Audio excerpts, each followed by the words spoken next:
অধিবেশন শেষ করার কথা সঞ্চালক যে তার প্রত্যয় এবং প্রতিজ্ঞা ব্যক্ত করেছিলেন সেটা সম্ভব হচ্ছে না, কারণ 5:05 বাজে, যে জন্য ঘড়িটা ঠিক হয়ে থাকে।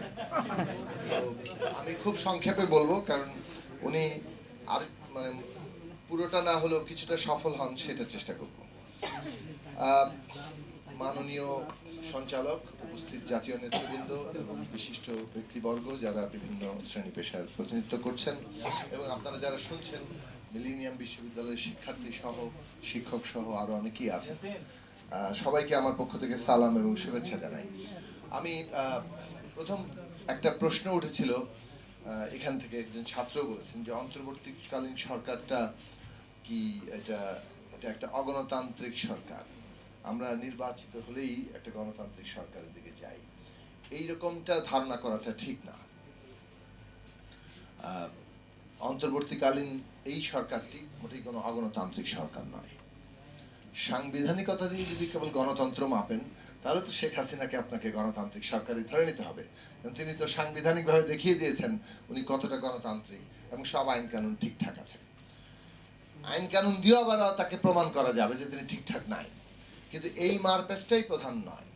সংবিধানে বলা হয়েছে, কিংবা আপনি যদি গত 1000 বছর ধরে এই গণতান্ত্রিক ব্যবস্থার বিকাশের যত দর্শন চিন্তা আছে সেখানে দেখেন, জনগণ ক্ষমতার কেন্দ্র, এইটা প্রাথমিক স্বীকৃতি। তাহলে এটা যদি প্রাথমিক স্বীকৃতি হয়, সংবিধান আর সবকিছুই জনগণের অধীন। জনগণ যখন একটা সরকার তার অত্যাচারী এবং স্বেচ্ছাচারী চরিত্রের কারণে জনগণের অধিকার যখন ক্ষুণ্ণ হয়ে ওঠে, এবং জনগণের বিপুল অংশ যখন তার সমস্ত শক্তিকে উৎখাত করার মতো ক্ষমতা তৈরি করে, তখন ওইটা প্রাধান্যে কেবল আসে তা না, ওইটা সম্মতিতেও আসে, তখন ওইটাই গণতন্ত্র।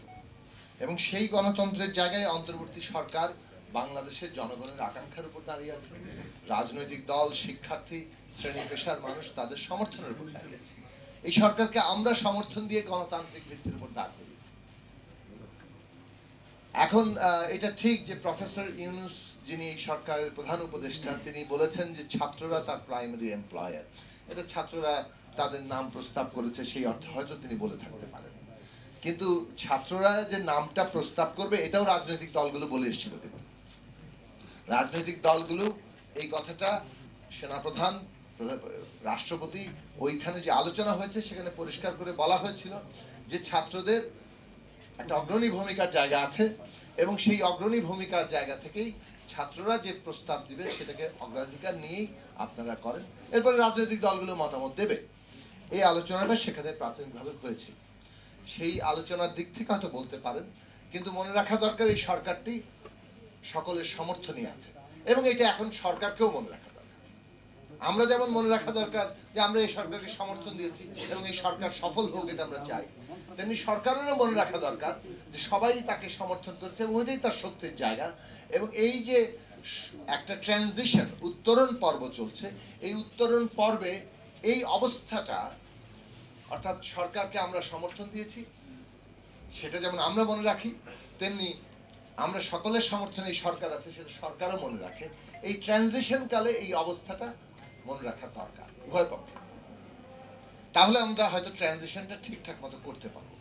এখন বাংলাদেশ রাষ্ট্র 1971 সালে একটা রক্তক্ষয়ী যুদ্ধে লক্ষ লক্ষ মানুষের প্রাণের বিনিময়ে দাঁড়িয়ে পত্তন হয়েছিল। প্রতিশ্রুতি ছিল সকল নাগরিকের জন্য সাম্য, মানবিক মর্যাদার সামাজিক ন্যায় বিচার প্রতিষ্ঠা করা হবে এই রাষ্ট্রে। 53 বছর উল্টো স্রোতে হেঁটেছে। তার মানে 72 সালে যে রাষ্ট্রটার পরিগঠন সংবিধান সহ বিভিন্ন ভাবে হয়েছে, আমরা দেখলাম ওই প্রতিশ্রুতির বিপরীত পথে হাঁটা হয়েছে।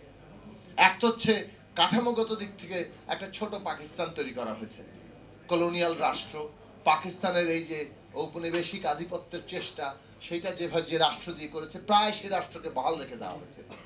অন্যদিক থেকে এমনকি সংবিধান যে তৈরি করা হলো, সেই সংবিধানের মধ্যে এক হাতে জনগণের অধিকারের কথা বলে আরেক হাতে পুরোটা কেড়ে নেওয়ার ব্যবস্থা করা হয়েছে। সংবিধানের পুরো ক্ষমতা কাঠামো একজন ব্যক্তির হাতে সমস্ত ক্ষমতা কেন্দ্রীভূত করেছে, অন্যদিকে সমস্ত কিছুই যেন পাওয়ারফুলের জন্য, যিনি ক্ষমতাবান তাকেই, তার জন্য এই জায়গাটা করা হয়েছে। ফলে আমাদের একটা গুরুত্বপূর্ণ পার্থক্যের জায়গা হিসাব করা দরকার।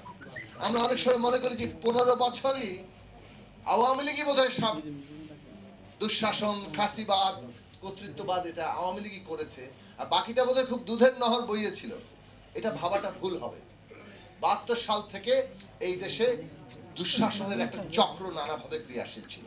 মাঝখানে হ্যাঁ 3-4টা নির্বাচন হয়েছে, সেই নির্বাচনে তুলনামূলকভাবে মানুষ বেশি ভোট দিতে পেরেছে কিংবা তুলনামূলকভাবে গ্রহণযোগ্য হয়েছে।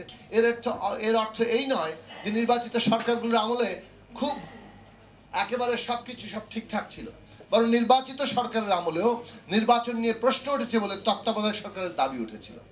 সেটা যখন গ্রহণ করা হয়েছে, তারপরে তত্ত্বাবধায়ক ব্যবস্থাও দখল করার চেষ্টা করা হয়েছে এবং সেটা প্রশ্নবিদ্ধ হয়েছে।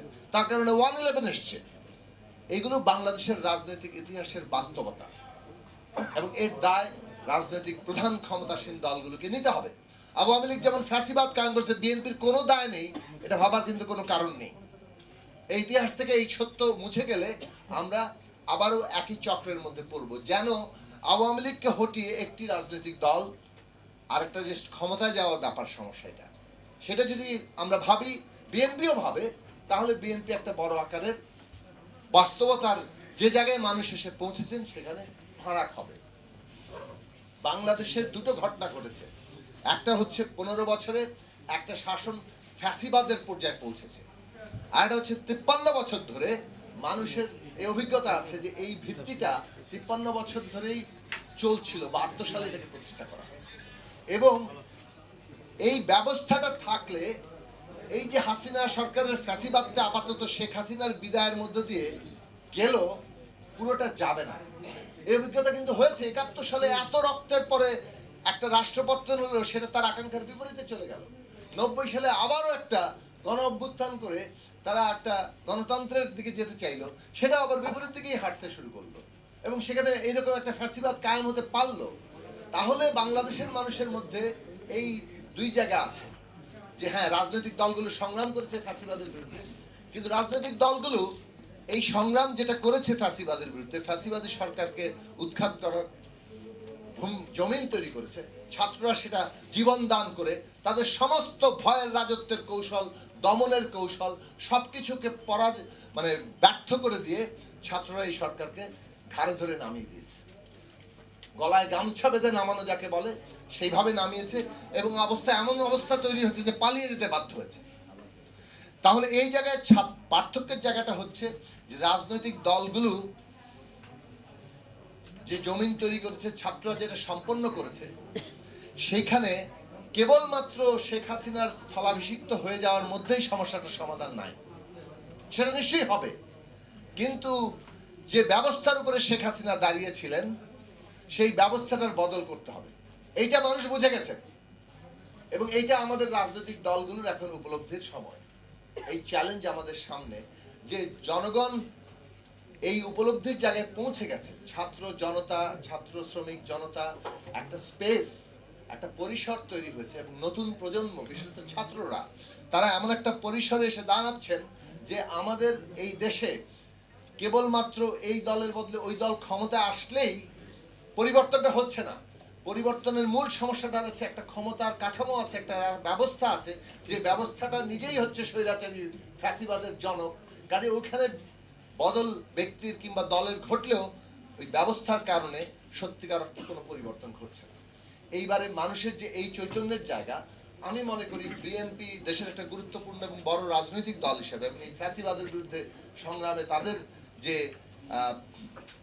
অবদান আছে কিংবা তাদের উপরে যে পরিমাণ অত্যাচার তৈরি হয়েছে, এই সমস্ত জায়গা থেকে বিএনপির এই উপলব্ধি করাটা অত্যন্ত জরুরি জায়গা যে কিভাবে তারা এই ফ্যাসিবাদের বিরুদ্ধে কিংবা ব্যবস্থার বিরুদ্ধে মানুষের যে বিক্ষোভ এবং নতুন চাওয়া, সেইটাকে তারা মিট আপ করবে। কিংবা রাজনৈতিক দলগুলো হিসেবে আমি গণসংহতি আন্দোলন করি, আমরা অনেকে গণতন্ত্র মঞ্চের সাথে যারা যুক্ত কিংবা অন্য রাজনৈতিক দল, যে কোনো জোট, তাদের প্রত্যেকের এই ভাবনাটা এখন সামনে বড় চ্যালেঞ্জ।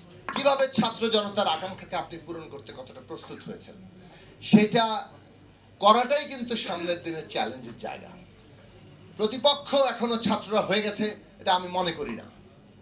আমরা মনে করি না যে ছাত্র এখনো প্রতিপক্ষ হচ্ছে। ছাত্রদের মধ্যে থেকে কেউ রাজনৈতিক দল করতে চাইতেই পারে, সেটা যদি করে তাহলে তারা স্বতন্ত্রভাবে করবে। এখনো পর্যন্ত ছাত্ররা যে জুলাই আগস্টে সকলে যে সমর্থন দিয়েছিল সেটা একটা কমন প্ল্যাটফর্ম হয়ে উঠেছিল, একটা নির্দলীয় জায়গা বলেই তো সবাই সমর্থন করেছিল। তাহলে এখনো সেই জায়গাতেই তারা আছে। দলীয় যদি কোনো কিছু করতে হয় প্রত্যেকেরই অধিকার আছে, আলাদা করে সেটা করেন। যতক্ষণ পর্যন্ত ছাত্রদের স্পেস, ছাত্র জনতার স্পেস হিসেবে তাদের আকাঙ্ক্ষার প্রকাশ, ততক্ষণ পর্যন্ত আমাদেরও সমর্থন আছে। ওই ছাত্র জনতার মধ্য দিয়ে মানুষের আকাঙ্ক্ষা যেটা প্রকাশিত হয়েছে, রাজনৈতিক দলের কাজ হচ্ছে সেটার সাথে এঙ্গেজড হওয়া এবং সেটার মধ্য থেকে কিভাবে সেটা পূরণ করা যায় সেই বিষয়ে একটা, যাকে বলে যে পরিণত নেতৃত্বমূলক ভূমিকা রাখা। আমার কথা শেষ করে আমি, অন্তর্বর্তী সরকারের কাজ হচ্ছে এই যে আকাঙ্ক্ষা অভ্যুত্থানের মধ্যে দিয়ে তৈরি হয়েছে, কিভাবে সেই আকাঙ্ক্ষা পূরণ হবে, রাজনৈতিক দলগুলো কিভাবে সেই জায়গায় পৌঁছাবে, সেইটার জন্য একটা এমন গণতান্ত্রিক ডিসকোর্স কিংবা তর্ক, একটা আলোচনার প্রক্রিয়া শুরু করা যেটার মধ্যে আমরা ওই পৌঁছানোর জায়গাটা সম্পর্কে ঐক্যমত্যে পৌঁছাতে পারি। ঐক্যমত্যটা খুবই দরকার। এইটা রাজনৈতিক দলগুলো, শিক্ষার্থী এবং সকল সমাজের অংশের বোঝা দরকার।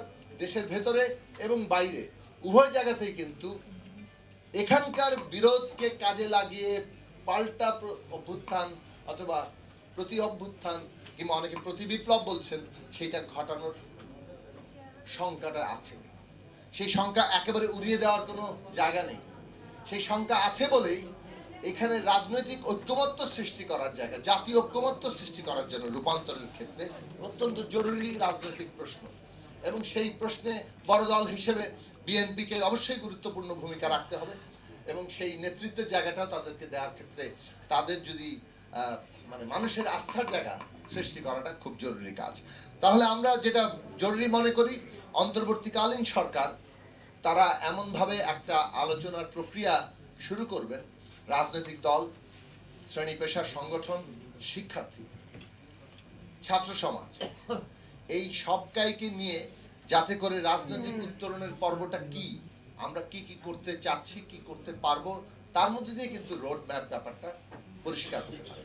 রোড ম্যাপ কোনো একটি পক্ষ যদি চাপিয়ে দিতে চায় তাহলে এই রোড ম্যাপ গ্রহণযোগ্য হবে বলে আমি মনে করি না। না এটা ফ্রম দি পলিটিক্যাল সাইড, না এমনকি শিক্ষার্থীদের জায়গা থেকে।